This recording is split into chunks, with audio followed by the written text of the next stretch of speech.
Alrighty, so welcome to my Galactic Championship Musings. This is going to be a pretty short video where I'm just going to talk about some top topics and decks leading up to the Galactic Championships, which will be this weekend. Pretty exciting time. First championship for this game, so hope it'll be a lot of fun for all of you going. Maybe I'll see you there. But before we do start this video, please hit that subscribe button, and if you're interested in some more content from me, do check out my Patreon as well. Alright, so what am I going to talk about? First thing, I'm going to talk a little bit about the differences between day 1, day 2, day 3, and how we might see different metas in these different days of the tournament. Then a big topic about Han 2, which has kind of been declared the deck to beat leading up to this championship. And then we'll cover the counters to this deck. I put that in quotation marks and an asterisk. You'll see why when we get there. Then I'm going to talk about Force Throw, the card. Yes, we talk about that card a lot. I guess it's an important card to talk about, so gonna do it. I'm going to talk a little bit about Aggro and what Aggro decks might look like in this championship, since it seems to be a little bit of a forgotten archetype. Maybe a little comments about rogue decks, and then some closing thoughts. Alright, so day 1, day 2, day 3. So this is going to be different than the next Galactic Championships, I assume, which will be entirely a qualifier tournament. In this particular one, day 1, which is Friday, is an open tournament, right? Anyone could sign up to the player cap, which is, I think, over 2,000 people. And it is an open tournament, which means the meta here is expected to be much more varied than a qualifier tournament might look like. So I expect the day 1 meta to be wildly different than the day 2 and certainly the day 3 metas. Because, frankly, when you have 2,000 people, there's going to be just a lot of people playing the deck they want to play, and less people completely tuning to this highly super competitive scene, right? That's not to say that I don't think Han will still be the most popular deck. I expect it still will be in day 1, but you're going to see, I think, a lot more representation, a lot different things. Potentially players trying to spike an event with a particular style deck that is a little under the radar, things like that. So because that's the case, I do caution looking at the day 1 meta and then saying the metagame's super healthy or it's so varied. At any tournament like this, even like the sectors in the regionals, when you talk about an open event, the metas in day 1 always look varied. It's just what it is. If you care more about how to tune your decks and prep for a metagame, you shouldn't really be looking at day 1 metas other than to get like an idea of what like general masses are playing. If you're really trying to tune to win, you need to look about the decks that past day 1 get into qualifier rounds, which is day 2. Now, in this particular tournament, day 2 is also sort of an open tournament though, because no one in day 2, well, about half the people in day 2 will have already qualified for this day, which means they don't have to get through day 1, which means they could also just play whatever they want. Now, half the people that make day 2 are going to be qualified from day 1, which means they would have had to pass a large tournament just to get there. But day 2 will be much more of like a true meta representation, in my opinion. But the real kicker will be day 3. It's going to be a pretty small group of people. This will really show what decks are rising to the top. Are we going to see like an 80% force throw, like a red deck, force deck in day 3? Possibly, like potentially likely.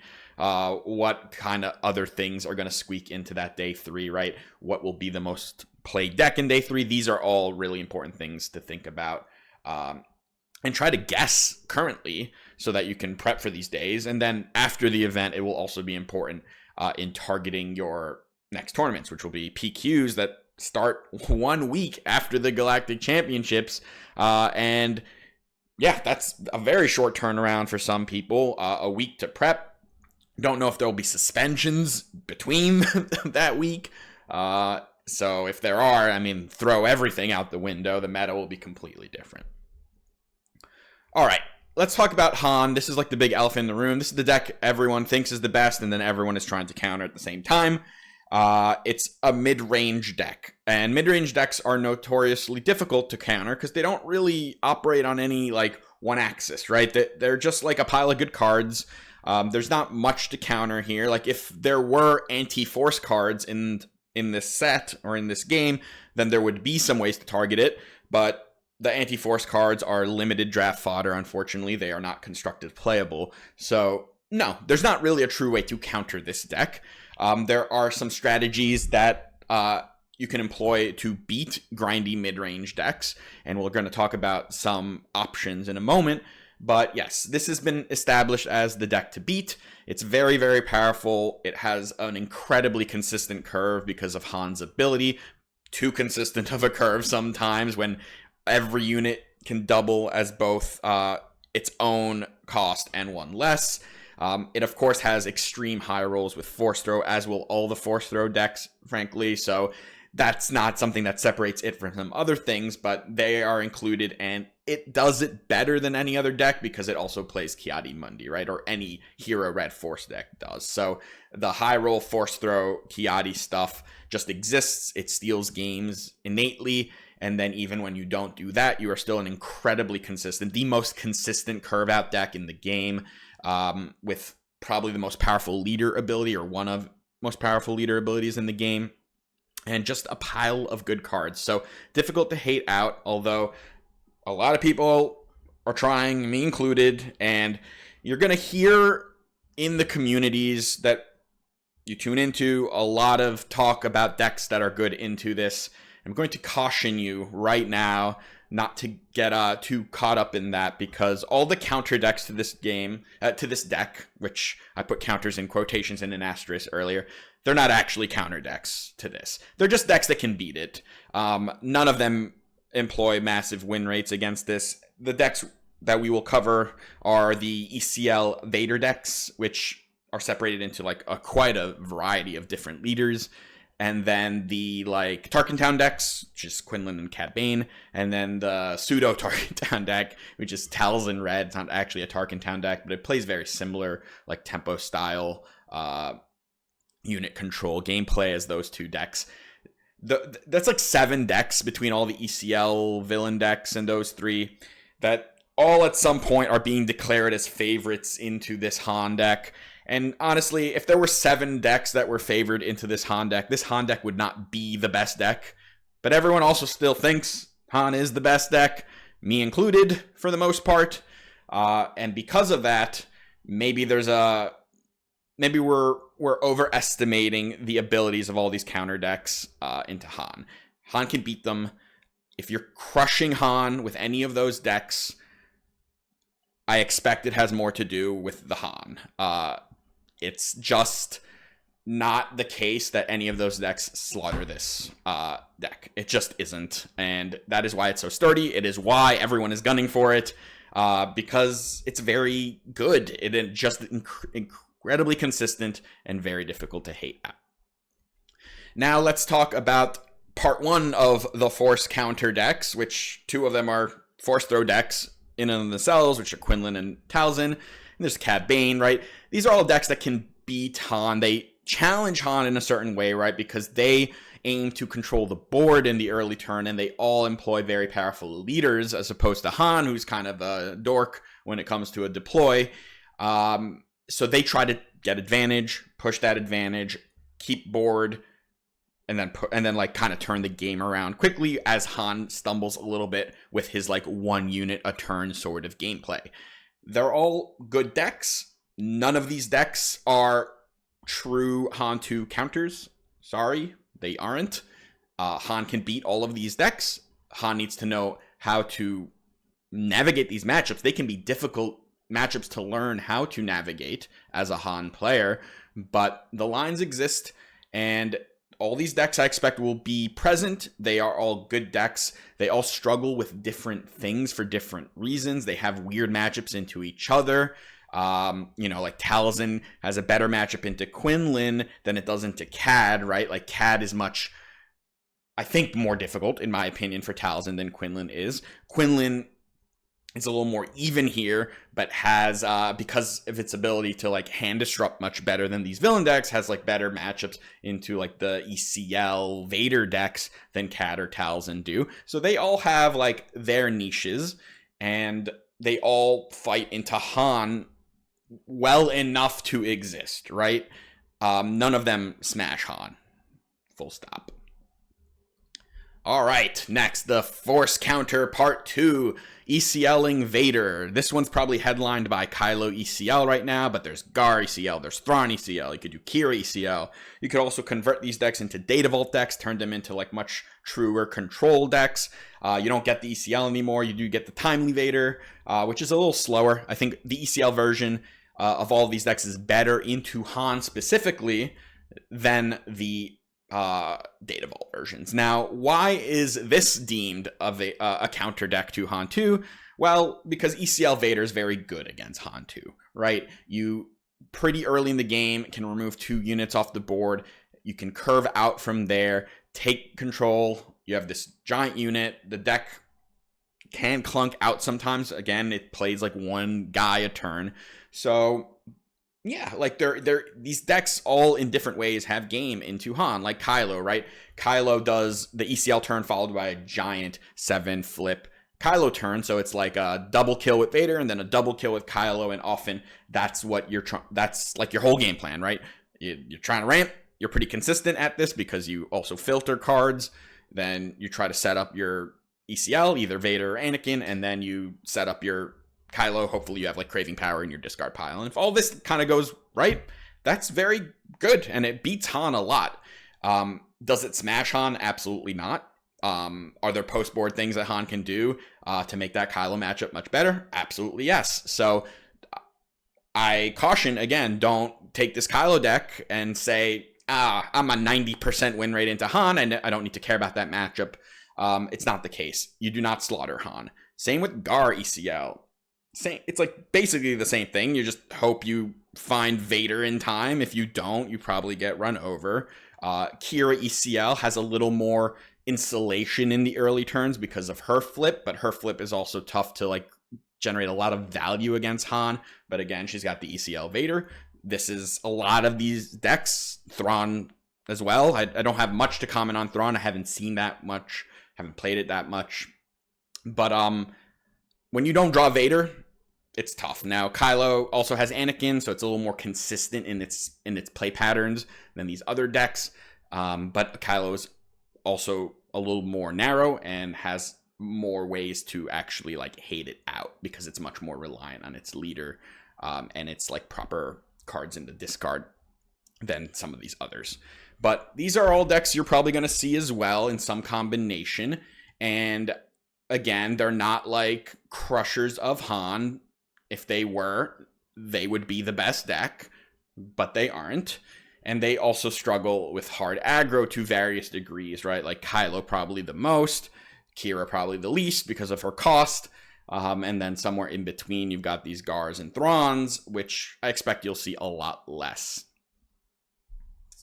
All right, next up, the Force Throw. We'll try to make this brief. I've talked about this card a lot. My displeasure in it not being suspended already, I think, is pretty well known. This is going to be in a lot of prominent decks, whether or not they're hero Force decks, Han 2 being the headliner there, but you will see some other ones as well.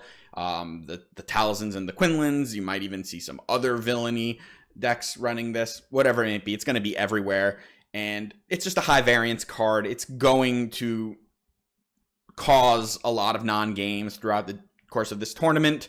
You can't really play around it, unfortunately, especially not in the hero decks that like have infinite cards in their hand to throw at your leaders. And yeah, it's a one-cost card that can do what Rivals Fall does. It's too much at this point. I fully expect this card will be suspended after the Galactic Championships. I don't know if it'll be like the day after, but sometime after, it will almost certainly be suspended. And for now, can recommend playing it. It's very good. Always consider it in your cost curves, in your opponent's cost curves, how they might be using it against you. Do your best to try to mitigate its effect on you, but like, you know, you can't not flip your leader, so it is what it is sometimes there. In the early game, sometimes you can maneuver through powerful force throws or create your own, like underdropping, playing a force throw, maybe bricking one of your opponent's units immediately and like kind of torpedoing a game on turn 2.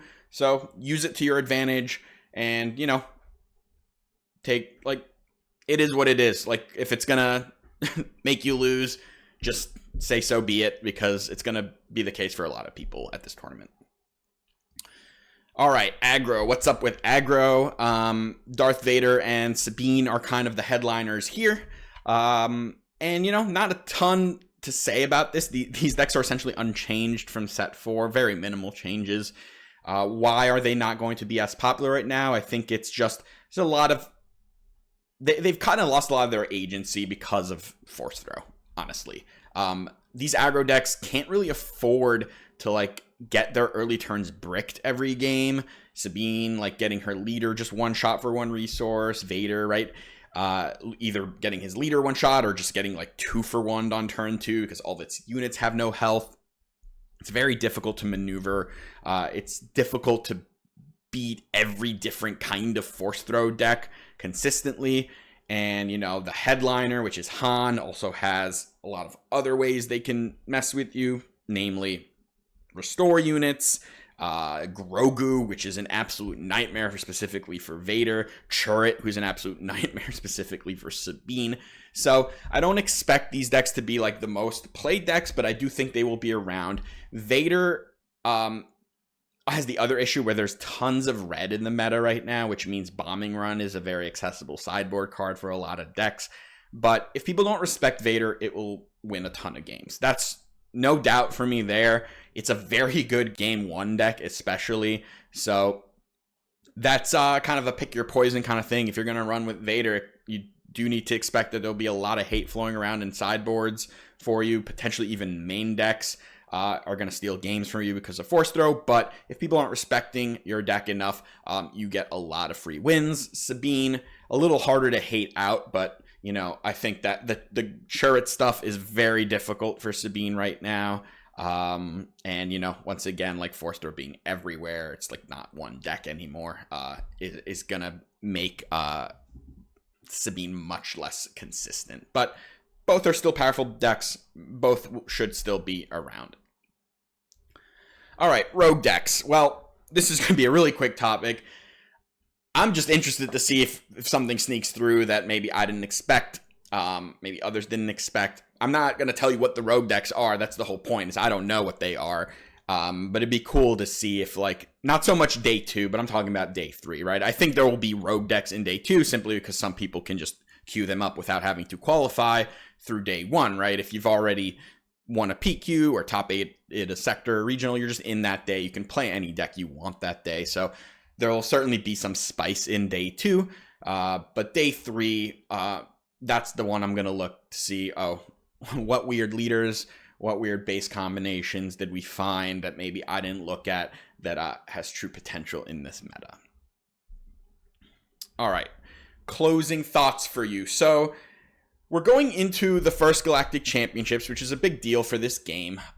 It's pretty exciting. One thing that's might be a little weird is we're going in with a brand new meta, which I don't think is a bad thing. I actually like to have major tournaments early on in a set's life. It kind of sets the tone for the rest of the set.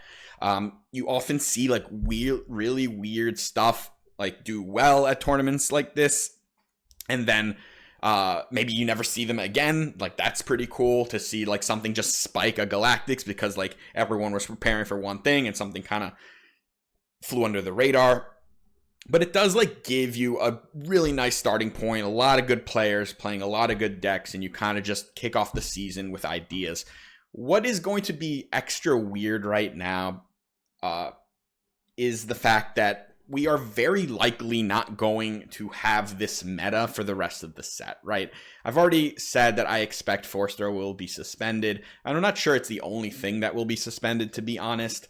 But because of this, we might be playing a format at Galactics that we won't see again. And that is definitely strange, right? It'll be like a snapshot in time sort of event where it's like the set 5 comes out, Galactic Championship is played, and then like within a couple weeks, something is suspended, and like everything that at the Galactic Championship is basically invalidated in terms of like deck building. And that's tough because of that, specifically because of that, and because this is Galactic Championships. I think it may have been a good idea to just kind of axe the obvious stuff before the tournament, force throw, right?